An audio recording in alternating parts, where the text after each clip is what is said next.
Bismillahirrahmanirrahim. Wa yuqalu lan dingendikano apa annan nasa sak temene menungso fi qurbihim ing dalem cedheke kinas indan nadhari ing dalem sandinge ningali ila wajhillahi maring zati Allah taala ala qadri bukurihim iku ing atase kadar isu-isu ane kinas ilal jumuati maring dina maring Jumatan. Kemarin diterangkan semakin pagi pahalanya semakin besar. Berangkat Jumatan kalau semakin pagi semakin besar. Kalau Jumatan plus nggak dapat kurban. Kenapa Jumatan plus nggak dapat kurban? Orangnya datang khotib itu sudah maju di atas mimbar, malaikat sudah tutup buku. Pulangnya duluan sambil tukar sandal. Ini gawat ini ya. Nah, terus ada makalah. Ketika sudah masuk surga nanti, orang yang dapat melihat Allah dengan jelas atau tidaknya itu tergantung berangkatnya pada waktu Jumatan pagi atau tidak. Semakin pagi maka semakin jelas dia melihat zat Allah. Kalau para orang-orang yang beriman ini masuk surga, kenikmatan kan banyak. Kalau kita itu masuk ke dalam surga, yang paling kita pikirkan pertama kali adalah bidadari. Pasti sudah. Bidadari kalau sekarang kan ada yang cerita kalau ada bidadari kok ngintip di langit ya. Kemudian misalkan melambaikan tangan ke Cak Basoni. Langsung mati seketika. Yang lihat itu langsung mati, petenggengen ya. Tegang ini, aduh, kok saking cantiknya ya, mak Ratin kan, langsung mati. Ya, kalau laki-laki enak, ya, ada bidadari. Lah kalau perempuan, andaikan dia ini tidak menikah sampai mati, apa besok ada bidodoro? Ndak ada kelihatannya. Ndak ada bidodoro, ndak ada ya.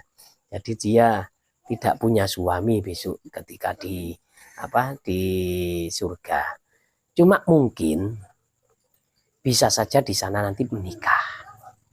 Soalnya memang ada ceritanya dulu di bumi tidak punya suami, setelah masuk surga menikah. Ada ceritanya. Siapa beliau? Beliau adalah waliullah Sayyidah Maryam, ibunya Nabi Isa. Nah, kan belum pernah menikah tapi punya putra.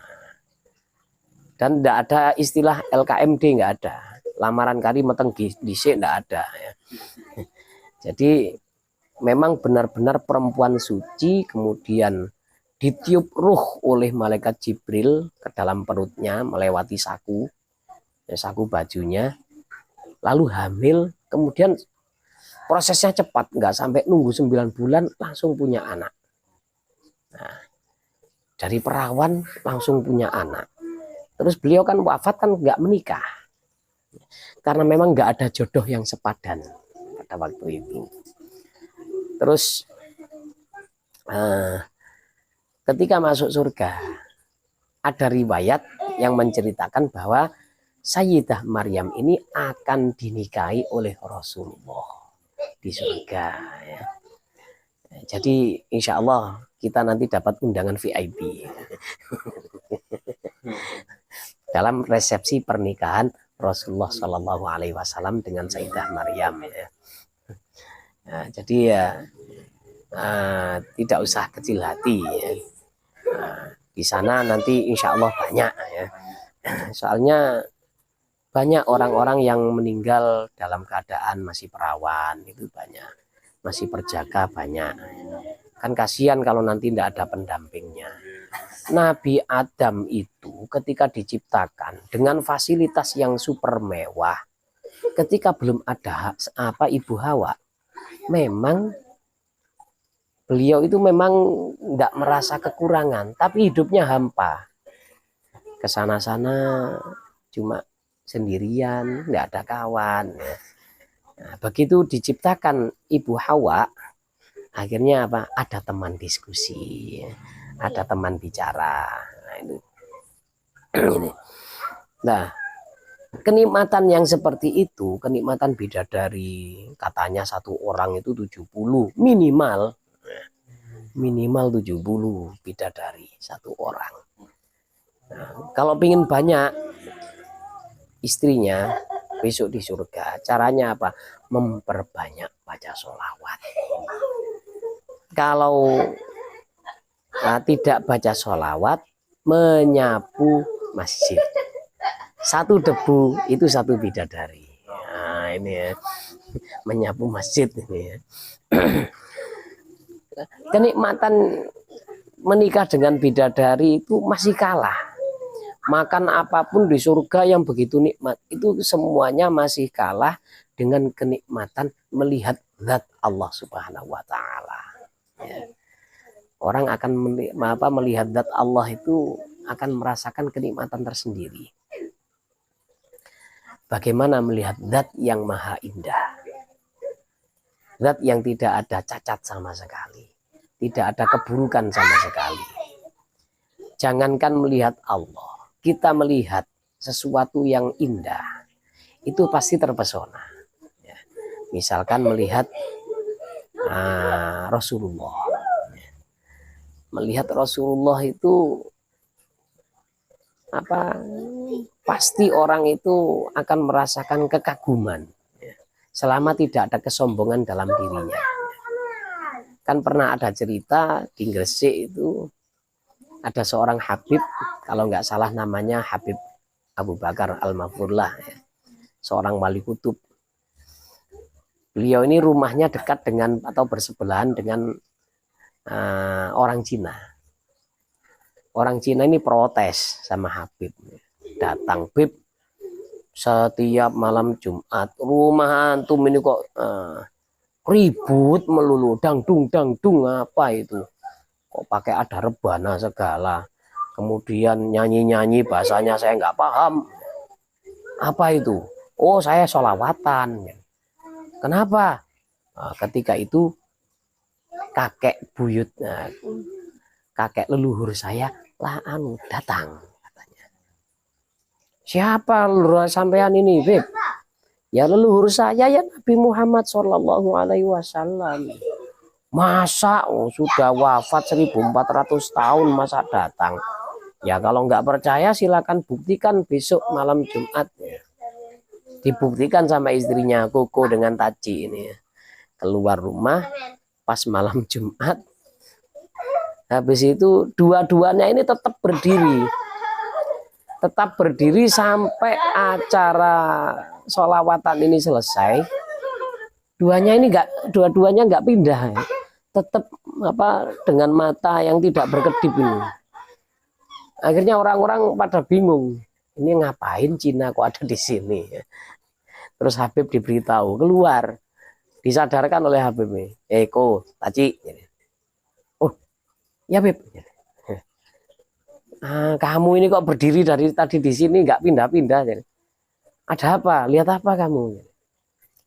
Saya lihat orang yang sangat tampan sekali, bercahaya.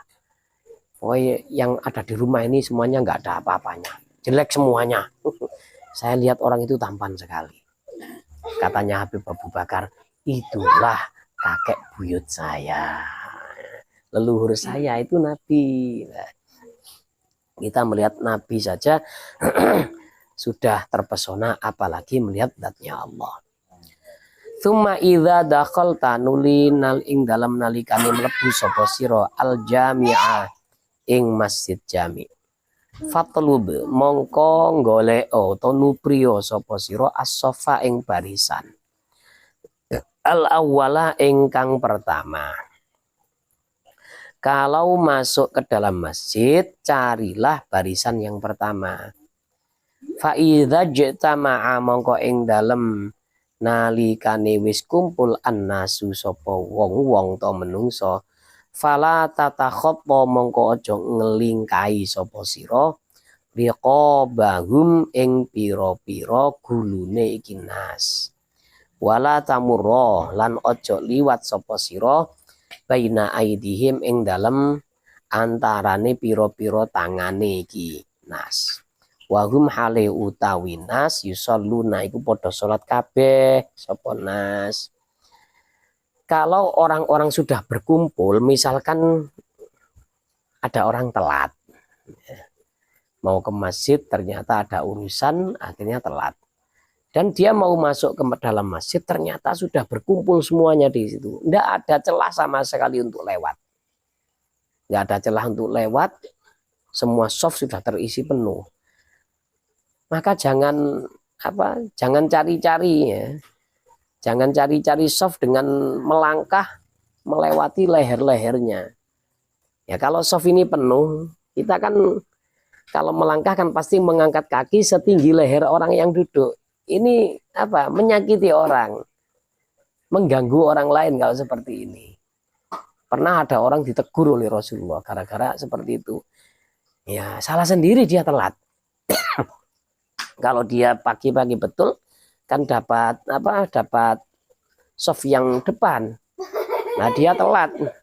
Akhirnya cari-cari soft, mungkin ada yang kosong, terus lewat di antara pundak-pundak jamaah ini kan mengganggu ya. Mengganggu kekhusyuan. Apalagi kalau orangnya bahasa Jawanya keseripet sarung misalkan, jatuh kena jamaah kan ya sangat mengganggu. Ini tidak boleh seperti itu. Dan jangan sampai lewat di antara orang-orang yang sedang sholat. Jangan sampai lewat di depannya. Ada hadisnya yang melarang memang ya. Lebih baik dia menunggu selama 40. 40 ini Nabi tidak bilang 40 hari, 40 jam atau 40 tahun. Tapi ada ulama yang menafsiri 40 tahun. Lebih baik dia menunggu tidak melewati orang yang sholat selama 40 tahun daripada dia menerjangnya. Soalnya dosanya besar. Dan kita kalau sudah posisi sholat sudah tepat, misalkan kita sudah pasang pembatas, kita bawa sajadah. Nah, selebar sajadah dan ukuran panjang lebarnya sajadah ini adalah wilayah kita. Jangan sampai dilewati orang lain. Kalau ada orang lain lewat, kita harus hadang. Kok dia ngotot, ya kita dorong. Kalau dia sampai mati gara-gara kita dorong, ya maka kita ndak dosa dan tidak wajib untuk membayar apa-apa. Ya salah sendiri, dia ini ngotot mau nerobos, mau melewati orang yang sedang sholat. Kalau posisi kita itu memang benar. Lah kalau posisi kita salah, misalkan kita sholat pas di pintu, nggak ada jalan lain, ya jangan nyalahkan yang lewat. Ya, salah kita. Ini. Wajlis lan lungguh sapa sira bi qurbi haitin ing dalem cedheke tembok au usbuwanatin utawa cagak hatta la yamurru sehingga ora padha liwat sapa nas baina yadaika ing dalem antarane ngarep sira. Antarane tangan loro iku maksudnya ngarep.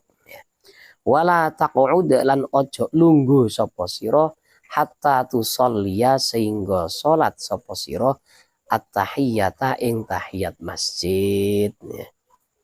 Jangan langsung duduk meskipun terlambat. Kita masuk, imam sudah ada di mimbar, khotibnya sudah di mimbar.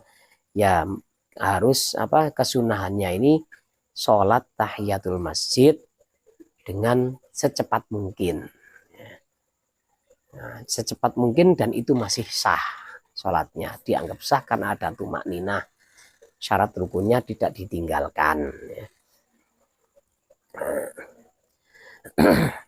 Kalau langsung duduk ya kurang baik, karena tahiyatul masjid itu kan apa?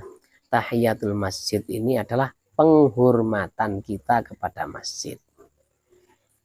Orang itu kalau lihat cara ibadah kita, kalau lihat cara ibadah kita, kemudian tempat ibadahnya, kalau dia punya hati yang benar-benar bersih, pasti akan mantap dengan Islam.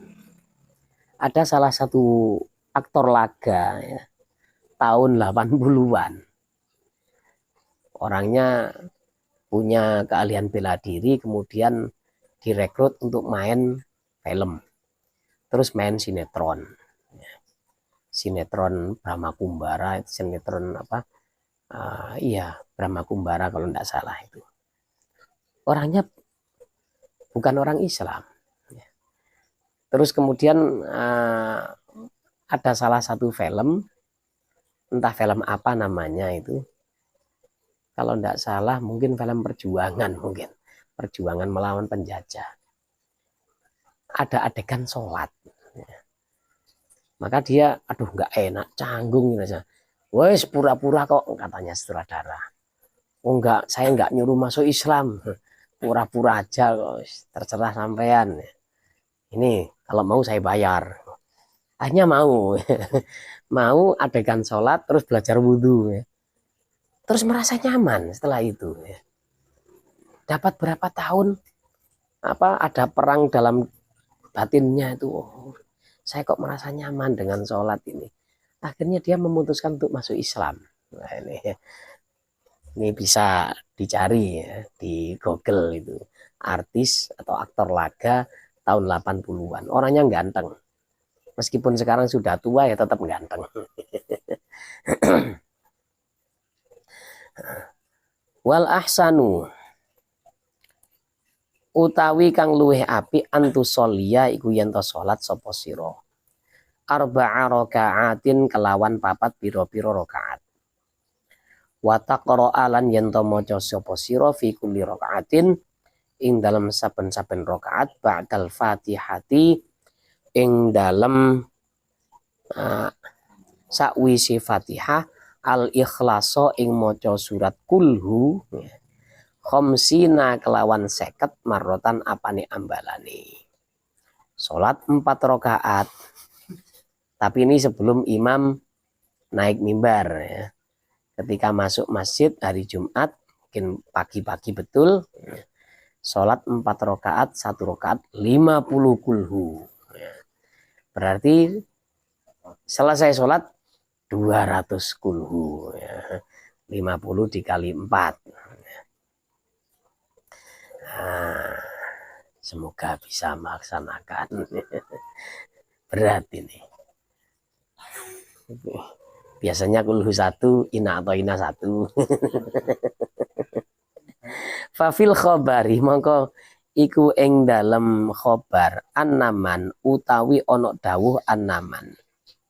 Sak temene wong fa'ala kang nglakoni sapa man zalika ing mengkono-mengkono salat petang rakaat 50 al-ikhlas lam yamut iku ora mati sapa iki man hatta yara sehingga ningali sapa man maq'adahu ing nggon lungguhe iki man minal jannati saking swarga. Au yura utawa didelokno apa maq'aduhu lahu maring iki man. Orang yang melakukan hal tersebut maka dia ini tidak akan mati sampai dia itu bisa melihat tempatnya di surga. Jadi orang ini nanti suatu saat ya, ketika pandangan matanya ini dibuka, hijabnya dibuka, kemudian melihat surga, berarti sudah dekat waktunya mati. Otomatis 4 rakaat ini bisa menyebabkan husnul khotimah. Wala tatruk lan ojo ninggal sapa sira at-tahiyata ing tahiyat masjid. Wa ingkana senajan ono al imamu sapa imam yaktubu iku pidato sapa imam. Khutbah sapa imam ya. Jangan meninggalkan tahiyatul masjid walaupun imam ini sedang berkhutbah. Ini untuk jamaah telatan. Bukan jamaah teladan. Dia ketinggalan. Wa minas sunnati lan niku setengah saking kesunahan antaqra'a utawi yen to maca sapa sira fi arba'i rakaatin ing dalam 4 rakaat suratal an'ami ing surat al-an'am wal kahfi lan surat kahfi wa toha lan toha wa yasin lan yasin. Wah ya. Kesunahannya rakaat pertama membaca surat al-an'am. Berapa lembar ini? Sekitar 8 lembaran ya. Berarti 16 halaman sekitar segitu. Kemudian surat al-kahfi sekitar setengah juz. Nah, iya setengah juz al-kahfi itu kurang 1 halaman. Terus surat toha ini pas 5 lembar. Surat yasin 3 kalau hafal. Kalau enggak hafal ya tadi kulhu 50 ya. Tapi ada dispensasi. Fa illam taqdir mongko lamun ora mampu sapa sira fasurat yasin mongko maca ing surat yasin. Wad dukhani lan surat dukhon wa alif lam mim sajdah lan alif lam mim sajdah wa suratal mulki lan surat al mulk ya. Wala tada'lan ojo ninggal sapa sira qiraat hadis suwari ing maca iki pira-pira surat fi lailatil jumu'ati ing dalam malam Jumat. Fafiha mongko iku ing dalam qiraah fadlun utawi keutamaan kathirun kang akeh. Surat ini Yasin, Dukhon, As-Sajdah, kemudian Al-Mulk ya. Setiap malam Jumat jangan sampai tidak dibaca. Banyak keutamaannya. Kemudian kalau nggak mampu bagaimana? Kalau membaca lama sekali, capek ya, karena memang ngajinya kurang bagus. Ketika masa kecil ngaji ke TPQ beling, nakal, disuruh ngaji malah belok ke lapangan sepak bola. Akhirnya di masa tua dia menyesal. Begitu menyesal belajar Al-Quran ya agak sulit. Karena apa? At-ta'allumu fil kibari kan naqsyi 'alal ma. Belajar di masa tua seperti mengukir air. Ketika diajari pertama kali kayak bisa. Tapi dapat berapa menit nanti dia pasti lupa. Nah, ini. Apalagi belajar makhraj ya. Belajar makhraj huruf-huruf Arab. Nah, ini sulit sekali ya. Saya lihat di pondok itu ada pengasuh pondok ini memang buka pengajian untuk orang awam. Ya sulit sekali untuk ngepaskan makhrajnya. Saya pernah ketemu sama mu'alaf ya. Mu'alaf dari daerah pedalaman Lumajang. Aslinya Hindu dulunya. Nggak pernah baca Al-Quran, dia masuk Islam dalam usia yang sudah 50 tahunan. Ngaji surat Tabat itu ya surat Al-Lahab sulit sekali ya. Ketika saya bacakan ma aghna anhu maluhu wa ma kasab, dia pakai bacanya pakai logat Madura. Ma'aghanan wa ma kasab. Sulit ya. Bagaimana kalau seperti ini ya? Nah, fal yukthir mongko becik ngakehno. Waman utawi sapane wong lam yuhsin niku lamun orang bagusi sapa mandalika ing mengkono-mengkono petang surat. Fal yukthir mongko becik ngakehno sapa man min qiraati suratil ikhlasi saking bacaan surat al-ikhlas. Wa akthir lan ngakeh-ngakehno sapa sira minas sholati saking maca sholawat ala Rasulillahi ing atase Kanjeng Nabi Muhammad sallallahu alaihi wasallam. Kalau tidak mampu 4 surat tadi, maka membaca surat Al-Ikhlas diperbanyak wis. Kemudian membaca sholawat kepada Rasulullah. Sholawat di malam Jumat itu pahalanya berlipat ganda ya daripada di lainnya. Hari Jumat itu hari istimewa. Fi hadzal yaumi ing dalam iki dina khosotan hali khusus hari Jumat adalah hari sholawat. Makanya masyarakat kita ya, di Jawa Timur ini khususnya setiap malam Jumat pasti ada pembacaan sholawat.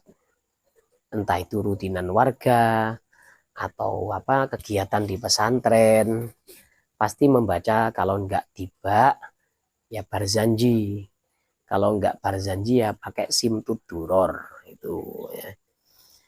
Di pondok ya pasti malam Jumat itu kegiatan ta'allum atau belajar itu pasti libur. Kegiatannya apa? Ya tibaan itu.